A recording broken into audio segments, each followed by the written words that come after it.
Imagine you remember your grandmother. You see her face, you hear her voice in your head, maybe you recall the smell of her cooking. That memory feels very specific, right? It feels like it's stored somewhere just for her.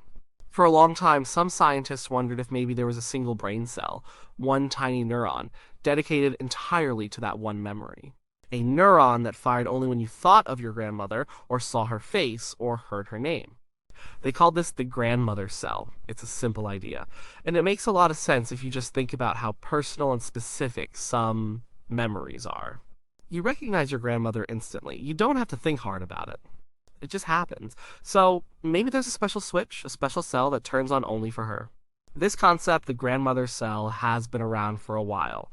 Not in those exact words at first, but the idea that a single neuron might represent a single complex concept or memory goes back many decades.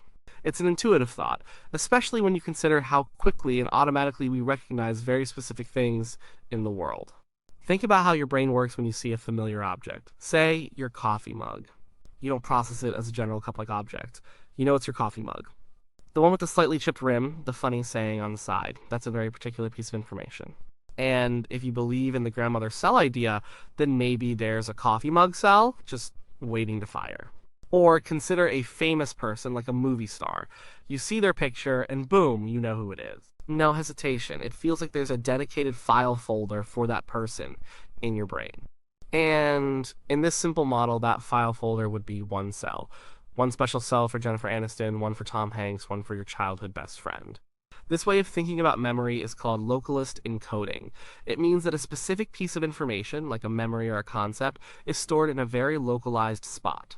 A very small number of neurons, maybe even just one, handles that specific item.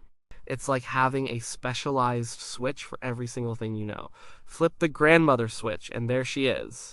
Flip the coffee mug switch, and there it is. The appeal of this idea is clear. It's easy to understand. It offers a straightforward answer to the question, how do I recognize things so quickly and specifically? It also fits with our everyday experience of memory, where we often feel like we're accessing a specific, individual piece of information. We don't feel like we're piecing together a million fragments every time we remember something simple. It just is. But then you start to think about it a bit more, and the simple idea of a grandmother cell starts to run into some big problems. Really big problems. The first problem is capacity. How many things do you know? Or how many people can you recognize? How many objects, places, concepts, words, faces? It's an enormous number. You know, thousands of words, thousands of faces, countless objects. You can recognize a specific car, a specific tree, a specific song. Let's just talk about faces. You recognize hundreds, maybe thousands of faces. Not just famous people, but friends, family, acquaintances, people you saw once. Each one distinct. If there's one cell for each face, you would need thousands and thousands of dedicated cells just for faces. Now, add objects, add places, add abstract concepts like justice or happiness. Add all the unique combinations of things you encounter every day. The number of unique pieces of information you can store and recall is absolutely staggering. It's truly mind-boggling. The human brain has roughly 86 billion neurons. That sounds like a lot. And it is. But many of those neurons are doing other things. They're processing sensory information, controlling your muscles, regulating your body functions, making decisions, performing calculations. Not all of them are available to store specific memories of individual items or people. So, if each unique memory, each unique face, each unique object needed its own dedicated neuron, we would quickly run out of brain cells.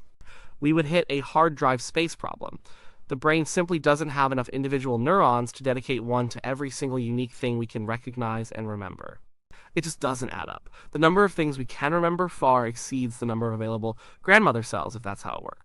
And it gets even more complicated. What about new memories? When you meet someone new, does your brain magically grow a new neuron just for them? Does it repurpose an old neuron that used to be for something else? That seems very inefficient and unlikely from a biological standpoint. Growing new neurons for every new person or object you encounter simply isn't how the adult brain typically operates for specific memory storage like this. Another huge problem with the grandmother cell idea is vulnerability. Like, think about it if your memory of your grandmother is stored in one single cell. What happens if that cell dies? Brain cells die all the time. They can be damaged by a stroke, by disease, by an injury. And if that one precious grandmother cell goes offline, does the memory of your grandmother just vanish completely and forever? That doesn't seem right. People who suffer brain damage might have trouble recalling things, or their memories might be distorted, but it's rarely an all or nothing loss of one specific individual memory. They might struggle to remember a name but still recognize the face, or they might remember parts of a person but not all details. It's usually a more nuanced, gradual degradation or difficulty, not the complete surgical removal of one specific memory while everything else remains perfectly intact. A single point of failure like that would make our brains incredibly fragile. Evolution usually finds more robust solutions. So, for these reasons, the sheer number of things we remember, and the vulnerability of a single point of failure, the strict, pure idea of a grandmother cell, one cell for one thing, became very unpopular among brain scientists. Most researchers concluded it was too simple, too inefficient, and too fragile to be how the brain actually works. It became something of a straw man argument, a concept people would bring up just to say, no, the brain is far more complex than that. Instead, the prevailing theory moved toward what's called distributed representation. This means that a memory isn't stored in one single spot. Instead, it's spread out or distributed across many different neurons. Each neuron in this distributed network might contribute a small piece to many different memories, and each memory is formed by a unique pattern of activity across a whole group of neurons. Think of it like a mosaic. Each tiny tile in the mosaic is a neuron. No single tile makes up the whole picture. But when you put many tiles together in a specific pattern, you see the image. If you remove one tile, the picture is still mostly there. It just might have a small gap or be slightly blurred in one spot. This distributed approach makes memories much more robust. If a few neurons die, the memory might be slightly degraded, but it won't disappear completely. For a long time, this distributed model was the dominant view, and it made a lot of sense. It solved the capacity problem, as combinations of activity patterns can represent an almost infinite number of unique things. And it solved the vulnerability problem, as no single neuron holds the entire memory. But then, something interesting started to happen in brain research. Technology advanced. Scientists developed ways to record the activity of individual neurons deep inside the brains of living creatures, and sometimes even in humans. One of the most famous and surprising discoveries came from experiments done in the early 2000s by researchers like Itzhak Fried and Christoph Koch, often referred to as the Los Angeles Group. Now, they were studying epilepsy patients who had electrodes implanted in their brains as part of their treatment. This allowed the researchers a unique opportunity to record the electrical activity of single neurons in specific parts of the human brain, particularly in the medial temporal lobe, an area crucial for memory. What they found was, in some ways, quite astonishing. They showed patients various images, faces of celebrities, famous landmarks, objects, words. And they found that some individual neurons in these patients' brains responded very selectively to specific items. The most famous example, the one that really caught people's attention, was the Jennifer Aniston cell. One neuron in one patient fired consistently and strongly every time the patient saw a picture of Jennifer Aniston. It didn't matter if it was a photo from her TV show Friends, or a movie, or a red carpet event. The cell fired. And here's the kicker, it also fired when the patient heard the name Jennifer Aniston spoken aloud. It even fired when the patient saw a picture of her co-star Lisa Kudrow, but only when Lisa Kudrow was next to Jennifer Aniston in the photo. It was not just about the specific image, but the concept of Jennifer Aniston. And it wasn't just Jennifer Aniston. They found other concept cells, a neuron that fired for Halle Berry, whether it was her face, her name, or even a drawing of her. A neuron that responded to the Sydney Opera House. Neurons that fired for specific landmarks, or even for abstract ideas like grandmother, though not necessarily your grandmother, but the general concept.